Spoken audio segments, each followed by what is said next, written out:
आज समग्र विश्व राममय हो जाइछि। मर्यादा पुरुषोत्तम श्री श्री रामचंद्रंकर विग्रह रे आज प्राण प्रतिष्ठा होउछि।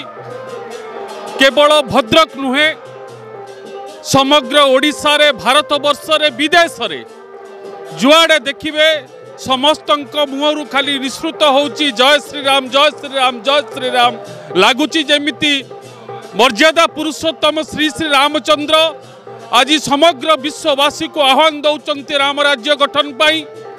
यही अवसर रे आमे समस्ते आसंतु विश्व शांति पाई आमे समस्ते विश्ववासी मंगल पाई मर्यादा पुरुषोत्तम श्री श्री रामचंद्र को स्मरण करिबा एक नूतन जुगर आज आरंभ होबाकू जाउछि।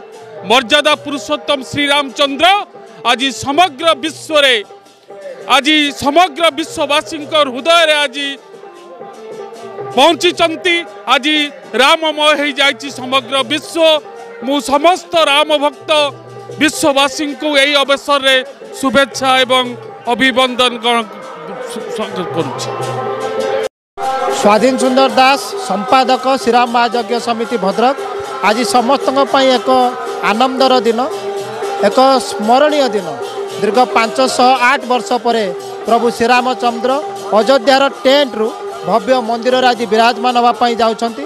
प्रभु श्रीरामचंद्रंकर माता सीतांकर लक्ष्मणंकर एवं हनुमानंकर प्राण प्रतिष्ठा होगापाई जाउछि। रामलालांकर प्राण प्रतिष्ठा होगापाई जाउछि।